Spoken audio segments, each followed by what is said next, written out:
pie kuonde thieth ma okiewo kod kama masira otimore. E otieno achiel onogo e apaya ma Kitui kochimo Kibwezi e kaunti ma Makueni, ji 4 owito ngimagi ka ng'ato achiel odong' ka ngimane nitiere kind Nakuru kod Asumbi. Kaluwore kod kamanda mar obila ma Kibwezi Maurice Situma, nyamburkono ma iriembo e ng'we airititi ong'ielore kendo nego ji 3 kanyo ka ng'ato achiel to owito ngimane kar thieth ka oyudo thieth ma wiye. Lipot yango ni joma ne nitiere nyamburkono ne riko wuok e nyombo ka achiel kuom joma owito ngimagi en nyathi ma jahigni 10. E apaya ma Nakuru Eldoret e pith ma Timboroa, ng'ato achiel owito ngimane ka ng'ato achiel odong' kod hinyruok maricho bang' trela moko 2 tuomore Rigiri. Kaluwore kod kamanda mar obila mar sub-county ma Koibatek Joel Chepkuony, achiel kuom joriemb trela obayo yo kendo tuomo trela machielo mane twenyo ma okelo tho mar jariembo mar trelano kanyo ma bang'e oter ringre e kar kano ringre ma Elda Maravin. E apaya ma Garsen kochimo Hola e kaunti ma Garissa, ng'ato achiel bende owito ngimane bang' nyamburko mar tend kaunti ma Tana River yudo masira mar apaya ma oweyo jalno ka owito ngimane kanyo. Penjo en ni, ang'o ma ok ni kare e tiyo kod apaya ma pacho ka? Jalony e weche yore makare mag tiyo kod apaya Owuoro Tet chiwo pache. Jowa matiyo gi ndara paro ni ging'eyo chike mag ndara lakini gikia. Emomiyo wachung' yudo ka masira otimre maduong'. Awachoga kik yakwano to kik item riembo nyamburko. Koro yudo ka joma riembowa kata joma ting'owa e ndara sombgi e riembo ama tiyo gi ndara ni piny. Bende omedo ni nitiere dwaro mar joma tiyo kod apaya mondo nyis lony margi kendo chiw luor makende ne chike duto mag tiyo kod apaya ma ok girito ni nyaka weg nyamburko ema chiw luor ne chik e kinde ma gin giwegi to gibuono chike ma kamago. Kila ng'ato okaw ting' mare ndara. Kiwuotho gi tiendi nitiere ting' ma nyaka ikaw. Wek keto ni dereba cha osenena obro chung'. Dereba ama japiko ama jandika gibed wacho ni seneno gi ibro chung'. Tiyudo ka uteo suda nyaka samang' utuome. Kinyalo chulo kata Sh500 imed somo mari e weche mag ndara. Nyaka sani ji mohewo 40 osewito ngimagi apaya e kinde mar ndalo 2 mokalo ka tend obila ma pacho ka National Police Service koro kwayo ji duto matiyo kod apaya mondo ne ni otiyo kod chike apaya yo makare kendo gikwayo jopiny mondo chiw lipot mar jogo matiyo kod apaya marach kokalo e namba mar 999 922 112 kata e lai mar fichua kwa DCI e mbui mar Okwach Kich. Cynthia Onyango, Ramogi TV, Nairobi.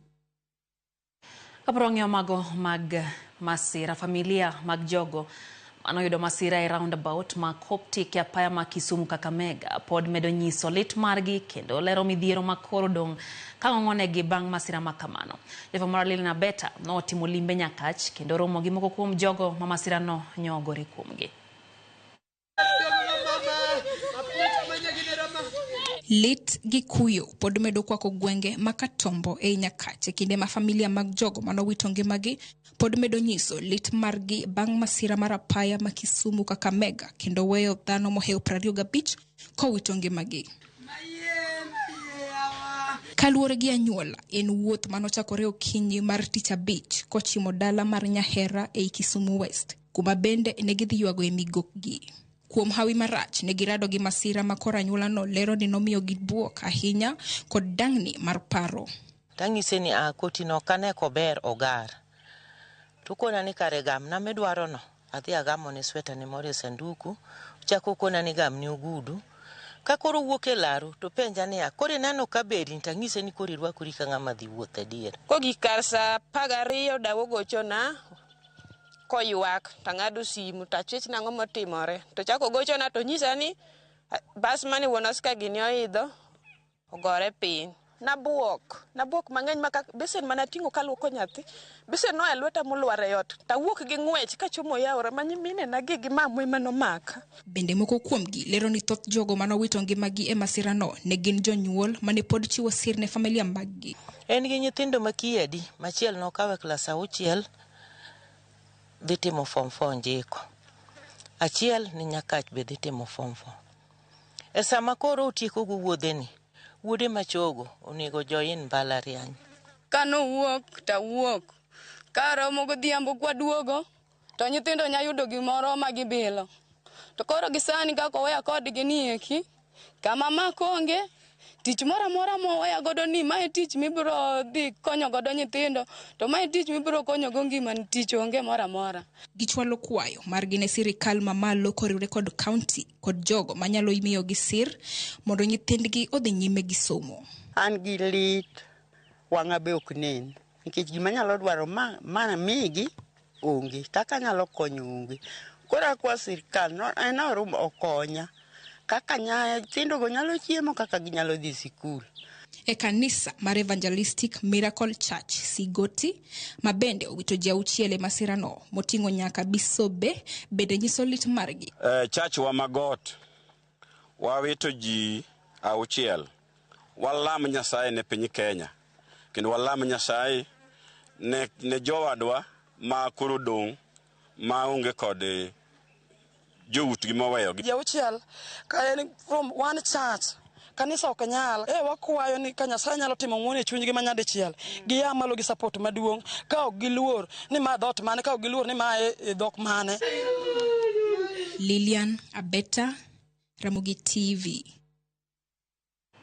Seneta ma Kisumu Profesa Tom Ojienda medo jiwo bad migao mochung' ne gedo mag apini madonge pacho ka Kenha mondo mi okonga paya ma Kisumu Kakamega ma osekelo masira mathoth mag apaya. Ojienda wacho ni en ting' ma sirikal koro ntiere godo mar thiro midhiero mag masirago masane medo weyo ji ka lal kod mamoko bende dong kod ng'ol. Olose kaunti ma Kisumu e kinde manotimo limbe ne jotuo madhi nyime gi yudo thieth e osiptal ma Jaramogi kama nyocha oringe kodgi bang' masira manyocha otimore e roundabout ma Coptic e apaya Honogono.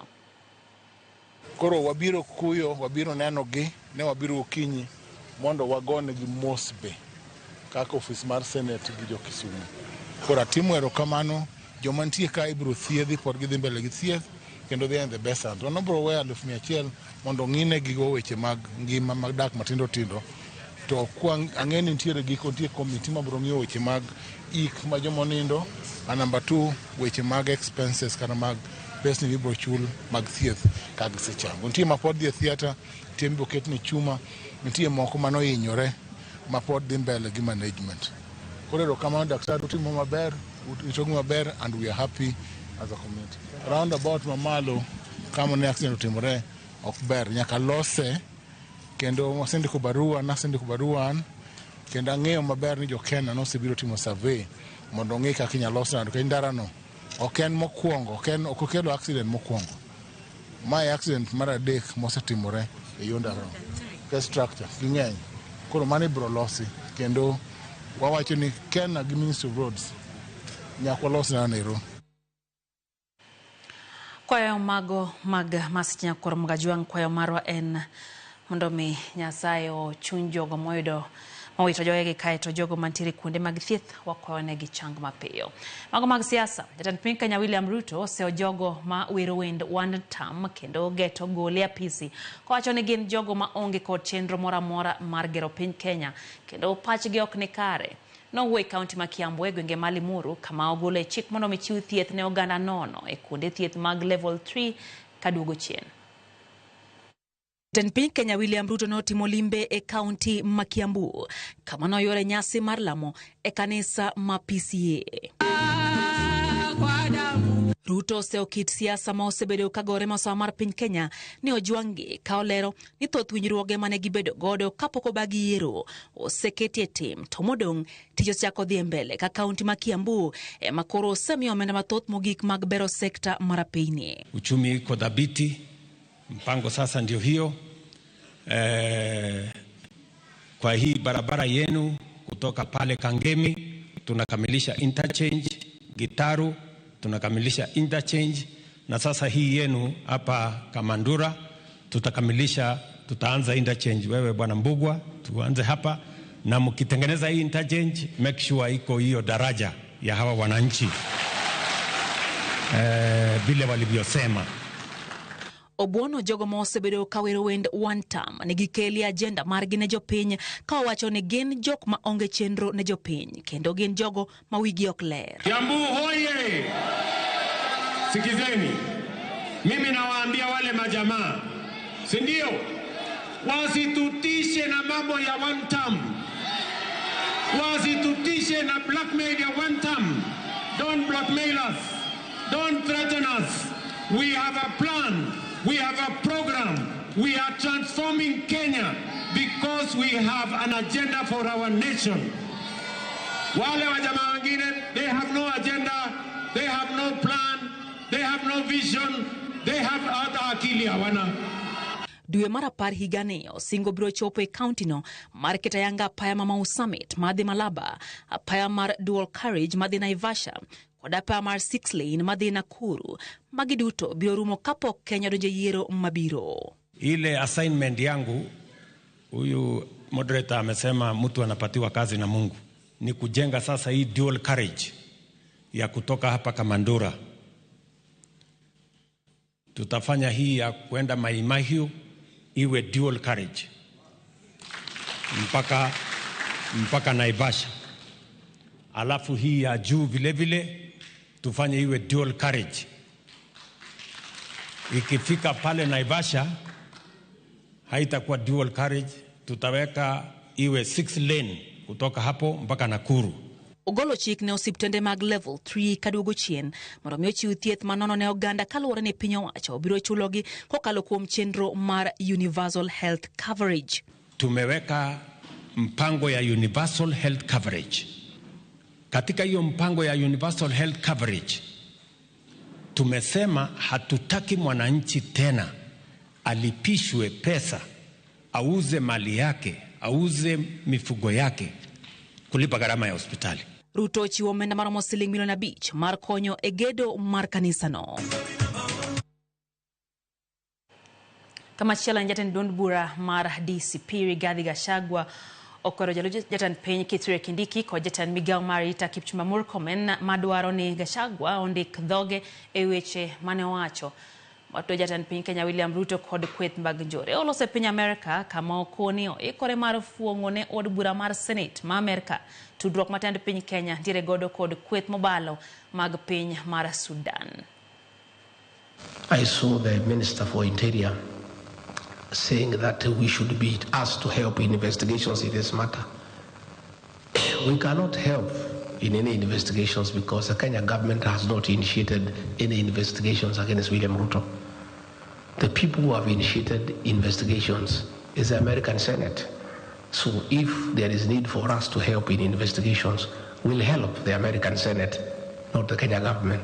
And you know, I see people threatening other people. I've seen that fellow called Soprano issuing a lot of threats every day. Oh, mimi ni fire, mimi ni noma. Oh, don't push me around. I want to tell Soprano to take time to read Wallace Soyinka. Ten migawo mar omenda John Mbadi odok ne chenro ma sirikal oketo mar chula nyola kod jogo mayudo lal kod hinyruok kaluwore gi ng'anyo are 2017 kowacho ni mana en okang' makare kendo ma en sa makoro osiew mane oni anyuola goyo ratiro margi ne oloso ka entiere nyasi moro mar Arambi e gweng' ma Naimware kar chung' od bura ma Suna East kama nomedo wacho ni gino ma chan tim en kaluwore gi katiba ma Turkae. Bende okwayo jotend kweth maketo sirikal tesre mondo rangie yore mag bero chenro mag sirikal. Jotelo moko manoyoro ting'o gavana wa Migori Ochila Yako manojiwo tudruok makare e kind sirikal maduong' kod mano mar kaunti e bero chenro ma ichwalo ne oganda.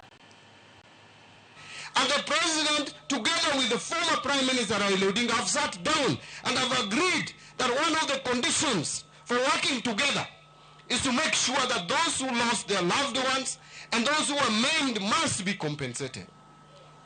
And this is the first in African continent. Kenya is full of firsts. This is something that should not be criticized. Some of the people who are killed, something must be done. We must bring reconciliation in this country. And the president has said publicly and announced loudly that we are going to do a first one in 120 days. compensation for people who have suffered. Then some people are criticizing that. What kind of a person are you? There is a need to compensate these people who have suffered. I will exercise that authority under Article 223. I will make money available. So please, Mheshimiwa Kalonzo, stop questioning where money will come from. I have that power given by the Constitution. And the President has already instructed me. Dakan payo koda chiel nyakorom gajong banga sadik marutieno chenro en oimore erokamana hinya kuma kete Ramogi TV Antifical Juma wacho no mora hinya gi Ramogi TV entie Nairobi wacho ni wako lamo kod mos makende ne shemeji mare Naomi Bolo ma en mama Bofan molalo mama gia masira mar ndara manoti more mambuleo Coptic Kisumu Nyasaye omed miyo gi ocho kod mijingo makende wacho ni tiere kod yie kod lamo Musa hinya ne ma neno bende ote kanyo mar Mandela Oniala mar Kibiri Ward wacho ni entiere budho ka pile gi familia mare mora hinya gi kaka Ramogi TV kelo weche maber otio mos ne wede kod osiepe moito jogia masira mar ndara kichena mabala SDA Church ochakore kawuono ayanga wacho ni gintie kanyo gi lamo mag bende gi keto piny Kenya lamo bila shemo tho wacho kata ni entiere kod weche gi makare wacho ni wach masiche mag apaya odwa medre kendo wacho ni it's better to be late than to be delayed. Haya onge haraka ndara wacho ni ting matek ni kuom japiny go koko ka dereva riembo marach en gima bende oganda nyalo timo. Malario wacho ni wach maral koblo winjo duogi kata kamano wacho notio mosa hinya ne jogo ma owito joge gi masira makamano. Mwalimu Jael gi mwalimu Bernard kagintiere county ma Migori gintie kodwa gi lamo ne jogo bendo ido masira jogo ma bendo wito joge gi Ozum Kapita wacho Ramogi TV chopo ne Luanda Konyango Center Migori County gimabo gani ndara tiko ganda leta hinya kaito no bende mwalimu Joseph Oyo japuonjin mar kanisa Kopere Nyandi wa parish wacho no morgi Ramogi TV kaito wacho ni ripode mag masira mag ndara malal kod jo Kenya makodho genya kinden gino maleta enyo wajo nego sub county ubed kod prayer day di chiel dwe kadwe mabende wako godo ne jotije jotelo kod nyithindo kod derepe mondo Nyasaye omigi kwe makende kod ngima makare. Sasa odhiambane ni kacha mano Seth odhiambo Jarusinga wacho ni entiere kodwa e chenro puoch gi pak wacho dog ne Harambee Stars entiere kanyo gi jimo odhiambo kod Okea Ruth wacho ni gimedo mana kete Ramogi TV. Tabil Juma wacho ni entiere kodwa en bende ogomos ne jogo mowito wede gi Kisumu okone gi hoch makende kachiel kod yuore mama Charity mano wito min gi e ajali no ma Coptic wan bende wamedo kwayo hocho makende kachiel kod chang mapiyo na jogo moido masira. Alex Oguso wacho ni entie Kisumu Kibos. George Henry ntiere Ukwala eno bende ote kanyo Malasti Clean entiere Homa Bay. Monica Kumu wacho ni entiere kodwa eyo makare weche gichopo ne yo makare poch gi pak na Harambee Stars ekako wacho kacha kaito wacho kanyo ni Harambee Stars odia Morocco kendo en gino abende koro moro gi ahinya wacho ni entiere kodwa e chenro. Sharon Daisy Choka Republic aneni kacha oyo matinya korom gajwang chendo eno imore kikidhi mabor.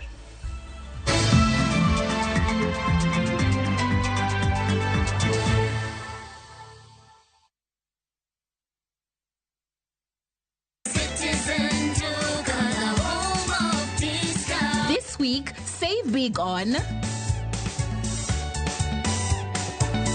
new offers drop every week. Shop now on www.citizenduca.com or on the View Sasa app.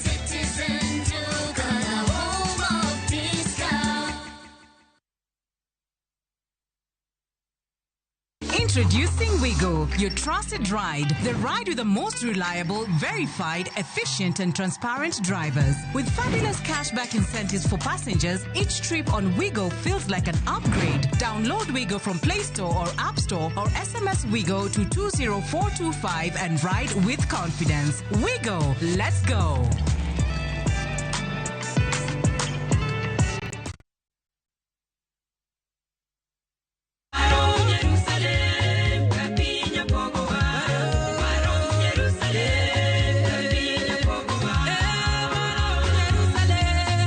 Be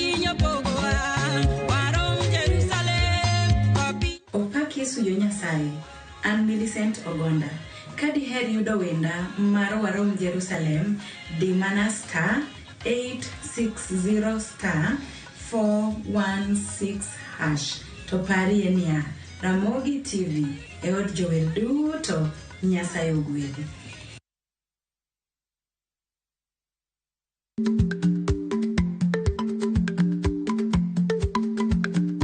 Ich lach nonego okal tako.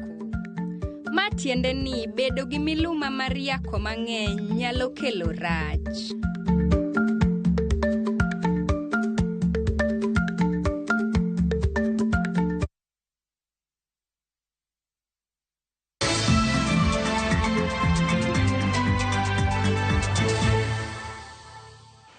Machiegni kendo nyakor Mgajwang' chenro eno imore wadhi mbele gi weche manyien. Spika mar od bura mamalo Moses Wetangula oseo jod bura mag ODM ma ok sir lwedo winjruok e kind Raila Odinga kod jatend piny Kenya William Ruto. Olero ni bedo ni Raila Odinga osewacho lela ni osiro tend William Ruto onge jaod bura mantiere kod mbi mar wacho ni ok osir winjruok makamano.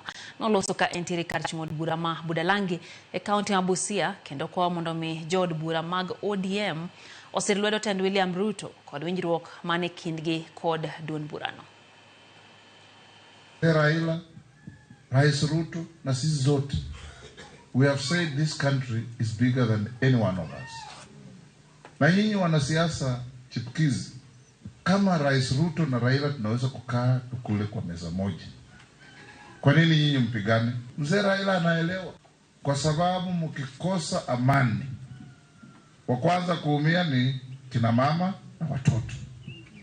Hao wanaume wanaweza kukimbia waingie Somalia.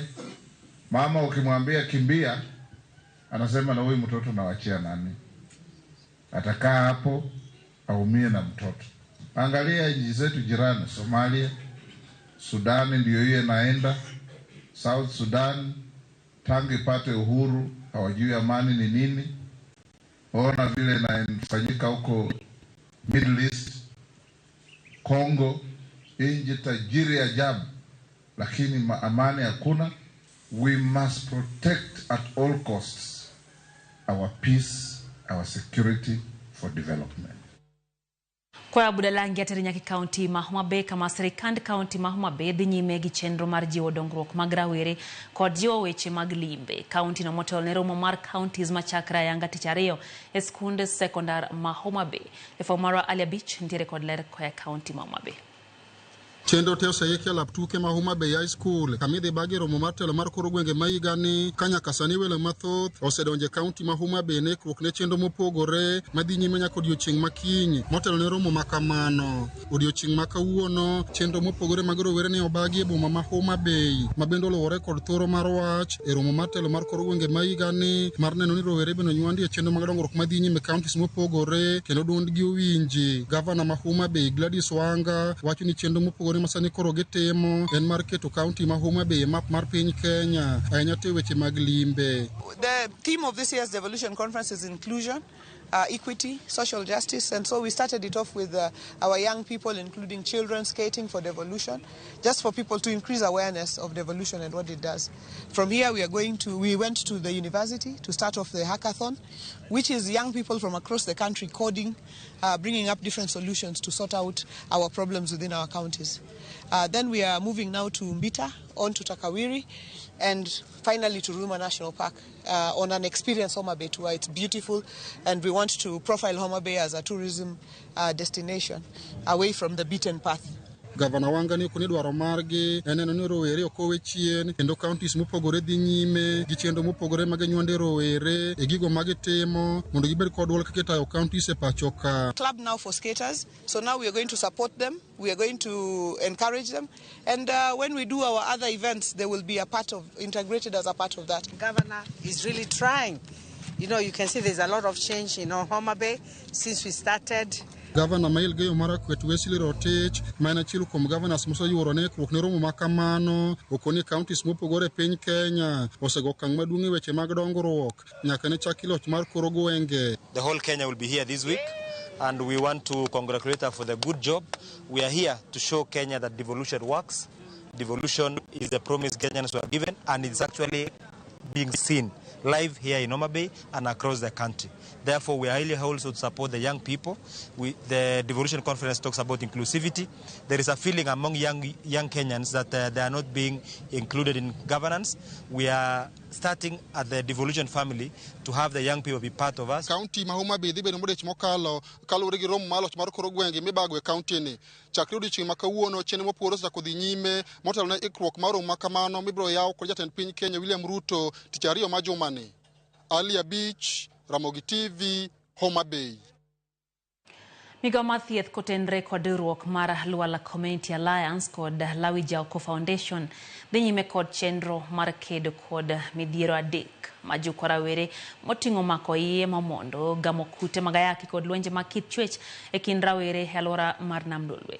Jafwamb marwa e kaunti ma Migori George Juma noyore chenro makamano kendo miyo ripot e yo machal kod ma. Alwora mar Nam Lolwe kaunti ma Migori osebedo kod kwan mamalo mag iye momonde kind rawere, medruok mag rawere, magamo kutego mag ayaki, kaachiel kod lwenjego mag kit chwech, kaluwore kod lipot mogol kod migao mar thieth. Mae osemiyo okenge mathoth imedo keti kod migao mar thieth kawo tone kod migepe mamoko mago mag piny owacho mar kedo kod midhiechegi e alwora mar Nam Lolwe. E chenrono ma isiro kod migao mar thieth, Luala Community Alliance kod Lawi Jaoko Foundation, rawere mathoth dhi nyime kod yudo puonj mar ritruok makare, yudo chenrogo mag komo nyuol kod mamoko e alwora mar Nam Lolwe. Waneno ka korka mako iye mag nyithindo osemolnwa kod dakteche, nyocha chako ka wachako mpira nyaka sani pod weche thieth dhi mbele. Wantiere gi services mo offer machalo kaka family planning services, counseling services, to gik watimogi ne jo youth kaluwore ni wadak e dho nam kuma weche mang'eny nitiere mang'eny, kasto nyithindo manyiri mako ich sana ma ok opangi. Sylvia Marabel machiel kuom jochiw thieth e chenro ma ichiwo ne rawere wacho ni rawere mathoth osiro chenrogo mag thieth mopogore opogore ma oting'o puonj kaachiel kod yorego mag komo nyuol. Family planning wadhi maber kendo nyithindo manyiri gi mon matindo kawe maber kwase cancel gi mwuoyo kod gi maber giyie kendo gitimo services gi maber, namba wani malo. Kanwa chaki kawuono day 4 wasetimo family planning ne a total of 100 clients ma osebiro mokawo family planning, 220 osebedo cancelled. Sylvia wacho ni kit nwego mag oganda e alwora mar Nam Lolwe gin mokuom gigo ma itudo kod landruok mag kutego mag ayaki, mako iye momondo kod lwenjego mag kit chwech ma jokorawere. Teenage pregnancy gi HIV pod ni malo along dho nam kae nikech weche mag timbe mag galagalago ng'eny sana e dho nam ka. Every time mantiere tournaments, ntiere kitchen, ntiere crusades, watemoga matek mondo watim gik ailagi, but so far nyaka nwachaki wasechako neno progress matin. Oganda modak alworano mar Nam Lolwe jiwo piny owacho mondo koro omed jiwo puonj rawere e yore mag geng'o mako iye momondo, gamo kute mag ayaki kaachiel kod lwenjego mag kit chwech. Ka bende gijiwo piny owacho bende mondo koro jiw okenge mag kedo kod chan e alwora mar Nam Lolwe. Moko chando. Koro ibiro yudo ni around the lake there are so many opportunities. Oneno ng'ato ma samoro yudo gimoro. Koro biro chuno ni mondo dhi ng'ani, nikech ng'ani be okia status mage. Chenro ni mar rito ngima rawere timo e kuondego mag romo mopogore opogore ma oting'o mano mar piem mar opich adhula ma obagi e gwego mag Nyatike kod Lawi Jaoko Foundation. Mosebedo ka kelo iye kuonde mwawuoke gin gik machalo kaka weche mag thumbe, disco matangas, ma nyithindo dhiye, weche mag limbe mag wuodhe mayore miyo nyathi dhi romo kata gi ng'ato ma ok ong'eyo chalne kaka ne chalo. Miyo gik makamagi oseduoko wa chien kaka wan wa jonyuol. Fisherfolk gi wasekeloga on board. At times wantiere gi YPPs ma mobilize ji within the community, gintiere gwenge kata program ni gintiere. Koro sama gintiere e gwenge kata e dho nembe gi sentni kuonde ma gintiere, nitiere classes ma gi offer, weekly classes ma gi offer ne ji ailagi. Lipod mogol kod migao mar thieth yango ni mala 50 mag ji manyien magamo kutego mag ayaki e kaunti ma Migori gin rawere ma e kind higni 15 nyaka 24. George Juma, Ramogi TV, Migori.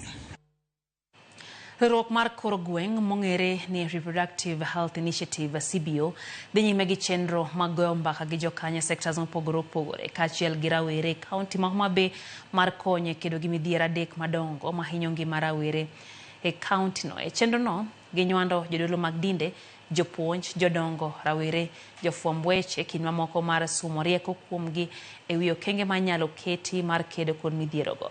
Dwaro mar chenro en neno ni rawere bende oyudo thuolo mar wacho pek ma gikadho e ngimagi manyalo miyo ikonyogi kendo githegre gi maricho manyalo hinyogi.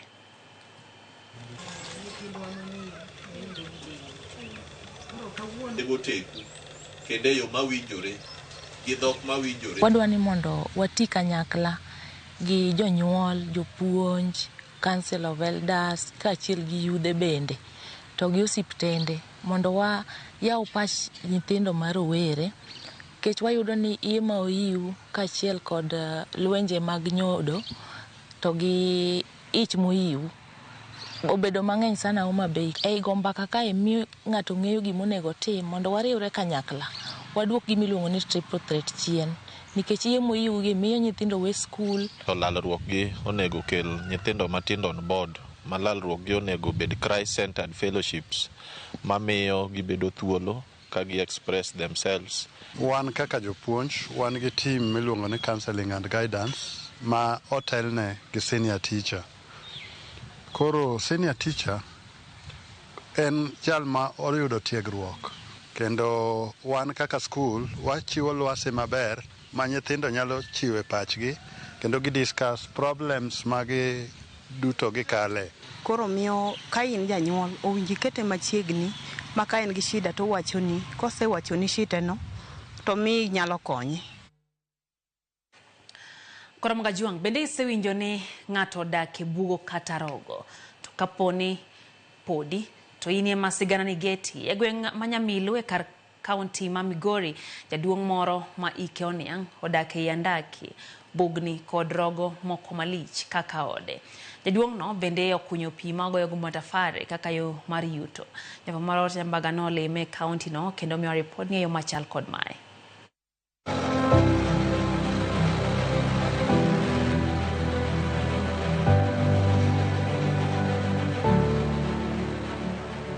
E kaunti ma Migori, e gwenge mag Nyamile kar chung' od bura ma Suna West. Ka ok ong'ere kod Suna kende, ni mar wach nodoko dhano, to kawuono rwakwa kod jaduong' Johnson Nyagana. Aluora mar kama Nyagana odakie en chal mar kar dak mahongore, mojwang' kaka gunda moro. Kata kamano, maling'ling moko nitiere mopondo. Ni ndalo moko wayudo ka mana kaka ng'ato rwako welo ka olime, to nyaka tergi ot mondo giyud bet. An bende ayudo rwak manimba, makmana ni ok en rwak arwaka mokalo ka, to en rwak man kod luoro mathoth e iye, nimar ok orwaka e ot, to mana rogo kata ndaki motimo mudho mandiwa. we are coming from upstairs to downstairs. Okay. So it got broken because it was not built, because people who are to help me to build underground house, those who built the mines died. Johnson Nyagana konyo daka miluongo ni Kakingi kata Kingdom mamare mogero kod matafare, to kendo kata mana gedo mage otimi okang' mamalo. Waduogo mondo wayud picha mar kama Nyagana odake maber. E rangach ilorie kod ngas mos, e kendo kama wadonje okunye pi molosi mokoni en sink motudore kod ode maka. Ere kaka dhika? Kanyo to nyona step no. Ting'yo kanyo purwa kunyo. Madwa ni mondo ji okonya, mondo beda kaka suku, mwachiwo mana nyaka masin magoye tuome oko. Anyalo tuomo pi? Inyalo tuomo pi? Okombe moro ndogineno kanyo. You take your duty, that is your contents. Koro wadwa ni gikonyowa mondo kon generation to come, kimoro tuomo pi kama ukonya loso. Bang' siemona kama sink mare nitiere, warony mar donjo e chumba mar mudho, e kama oluongo ni kare mar budho mokwongo. Koro mae mwaluongo ni underpass. Underpass. Okay. Koro there is a room there Magni ka piyo pong ka idwa lok ka dog malo. Koro ni chalo do iyeyo. Ko no donjo gi kocha. Tinyalo wuok koro gi koni mak mani pilo me kunyo kuonde gi. Pudo dino ka nitie some other gates. Midhi adhi around kuonde gi. E kinde ma wadonjo, chunya goyo kibi kendo bul ema muche chunya dua ni mar kata ler onge dier ot ka. Maka? Mano to ena mano bedroom manda path. Kaka ot ni kod chumba mathoth to kod dho udi mang'eny. Ma en achiel kuom dho udi midonjo godo kichomo jokon. Bugo to kod andaki ma waneno niendi. Koro my knowledge is composed with contents of doing things. Koro my will dwaro na tim gik moko for the next generation to come and see and learn. Ma en achiel kuom gima tudo Nyagana kendo kunyo mar rwako welo. To kama chielo bende en kama tut mokunyo machope chumba machielo mar nindo. We moda chaka penji kendo. Pinjane. Ka koth ochwe. Koro chuni nyaka wuok ka mondo chak idhi other rooms. Mano to atiyo oko kan ka to koth chwe ma ajanindo down kuonde gin ke jomoko biro kato kwalo na gik moko. Nyalo kwalo kata mattress mi koro koth biro absorb gi sama koth ochwe mathoth koro overflow. Okay. To kendo kama chielo ma oywe e kinde ma ojony ni mar kar nindo ne bende nitiere kar nindo mokwongo. Kanyo nosebedo downstairs room nyaka piny kucho. Malubno nudugo kita chien. Koro there will be a room. One day you'll come again and get another new picture. Koro ni room ni watudi gimacha. Koro wakalo gi koni. Lope ma Nyagana okunye bugni kata rogo maket kod magi giendi en gino ma otiyo godo e loso matafare. Chiemo kidwa ni malot ni magi. Wasikito pesa piny. Ng'eni ka titi. How much? Bila magoga uso 10. Koro kadhi loso ni. Tami commission. Rikech en kod igni made chop 90 otiyo godo e loso matafare kaka gino mar yuto. Kote maketho gi. Kodgo.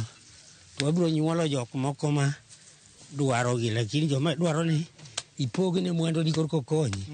Ok nyal konyi mar jachir ne dwaro ipogne loch korko konyi sai dongi. Koro miono iketho utaratibu mar polo kucho. Diagi pika mana mano to pas koro wapudhe. Ngina. Koro mato mai tedo ma.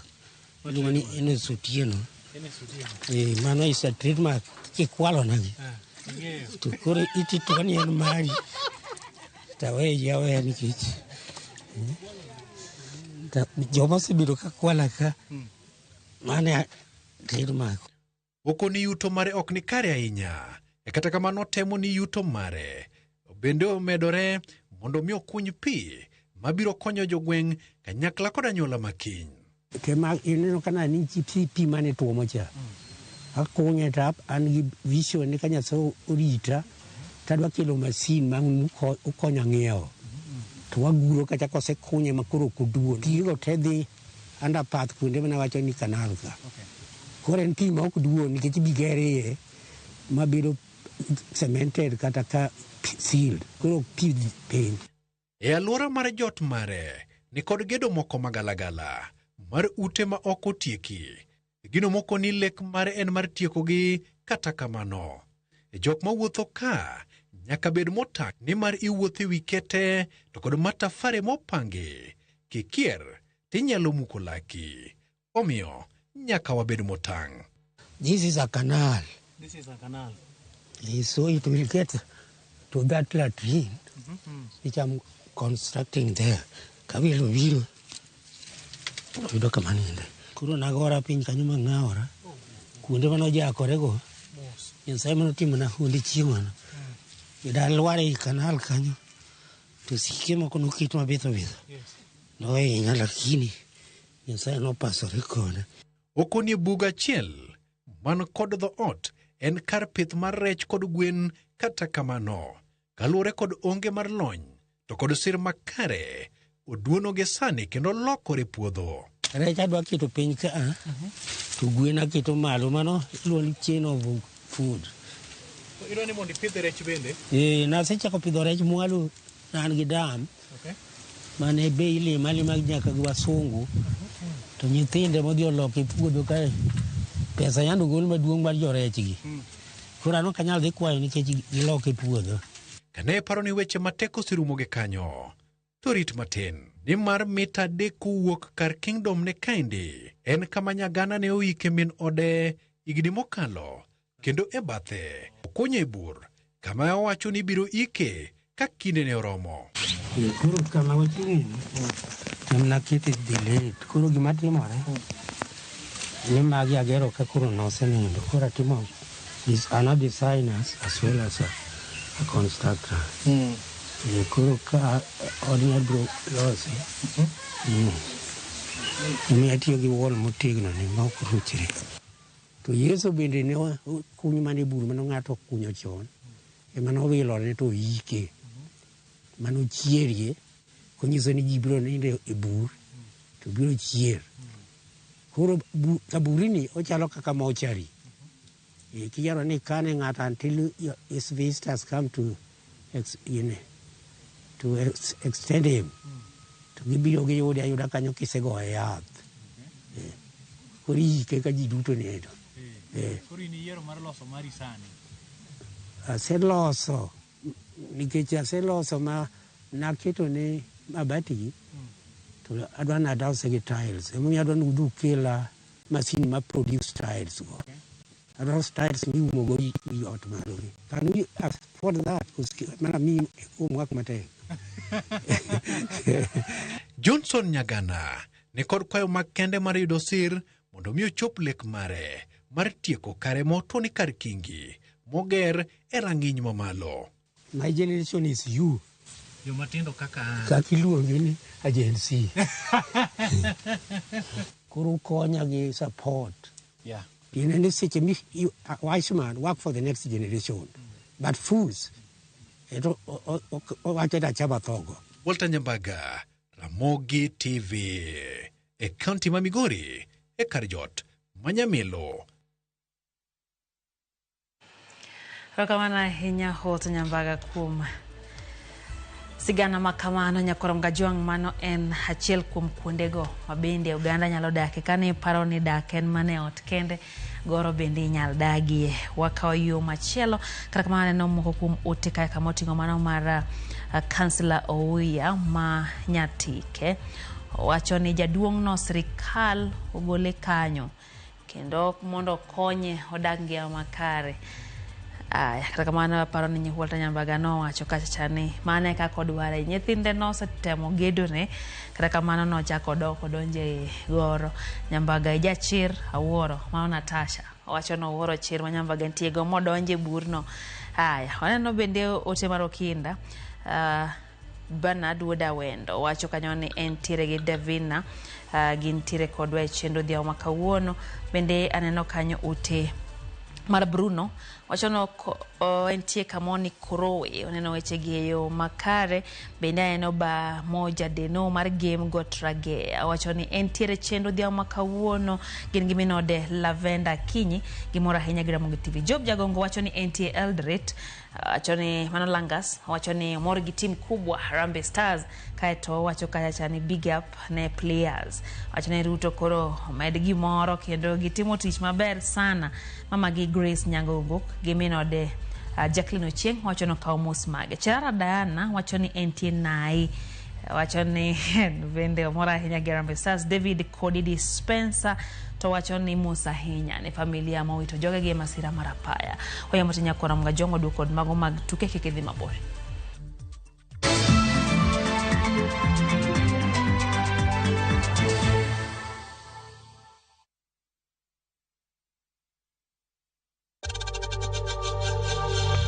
We know times are tough, so save money by buying airtime from M-Pesa to any network with zero transaction fees. Dial *487*2# and get your airtime PAP with zero transaction costs. New new Downy refill pouches, lasting longer than expensive perfumes. Cut, store, and no need to add water. Serve with a Downy refill.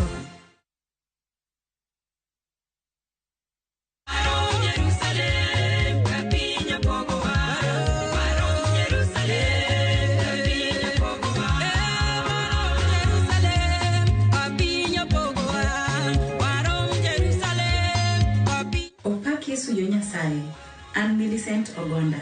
Kadi her yudo wenda mar warom Jerusalem, di mana star 860 star 416 hash. To pari enia Ramogi TV, eod jower duto, Nyasaye ogwedhi. Saa zingine mambo kupata bila plan. Gas ndio imeisha, landlord akuache upumue, mtoto ni mgonjwa na bado ni mid-month. Usijibox kwa noma. Piga star 531 hash and sort your emergencies with my Mobi Civil Servant loan. Iwe usiku au mchana. Kama wewe ni civil servant, sasa uko sorted. Dial star 531 hash and get up to 20,000 shillings and pay from your next payslip. No paperwork, no guarantors, no drama. Ni wewe tu na simu yako. Register now and see your limit in seconds. Build for Kenyan civil servants. My Mobi. Iko sorted.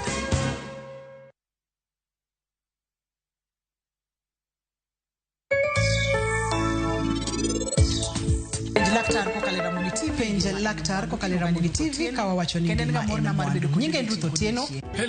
Hello, winjane kinya ntie off. Paro onego adhi wayer tigo mar arus. Koro warom saa abich.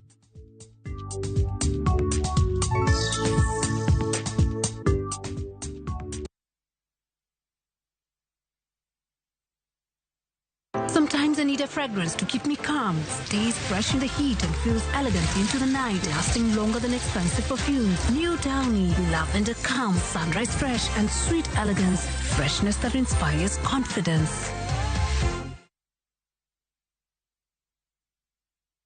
This October, View Travel is taking you to the world's biggest trade expo, the Canton Fair in Guangzhou, China, from October 14th to November 9th. Whether you run a thriving business or you're just starting out, this trip gives you direct access to top manufacturers, new products, and market insights. Enjoy a 10-day package from only $2,350, covering return flights, 9 nights accommodation, visa assist, registration to the fair, insurance, bilingual team leader, and a scenic Pearl River cruise. Plus, enjoy a free wholesale market tour in your preferred category. Elevate your business. Visit viewtravel.com or WhatsApp 0703-254-254 and book now. View Travel. Dream. Explore. Discover.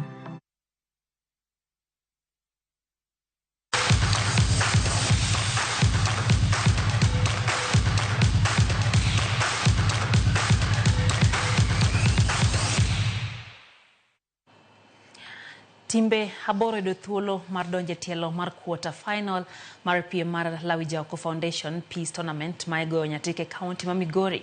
Timbe ma ong'ado tiko mar dhi e quarter final gin Pamba FC, Suba FC, Custom United, Sherio Radi, Nyamanga FC, Young Boys, Aneko United kod Migingo FC. Timbe koro dhi rakore mar manyo donje nus final motelo ne final ma idhi go tarik 13 dweni ma en tich adek jumane.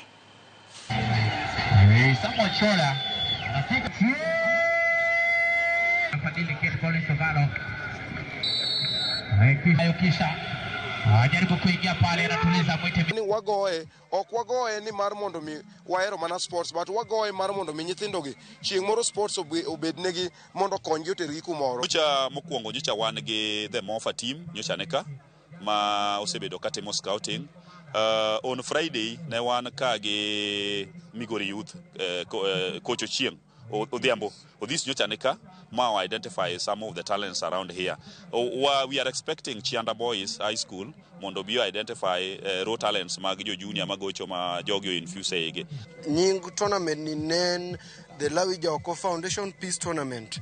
Wanyayo mana kue kende e gweng mondo nyithindwa bende seche molorge giyud kuma nyalo keto gibizi gibed ni ginyalo donjore weche magalagala, weche machalo kaka drugs, weche mag terruok aoyaye makawo time gi kendo withdraw attention gi from school. Erokamano maduong' kendo ne Lawrence Jaoko kuom gino ero mosetimo maber. Gini endi an nyaka nabedie ma gima seneno ma chopo nyaka ne muoro ma wot kendo tani kendo rumo.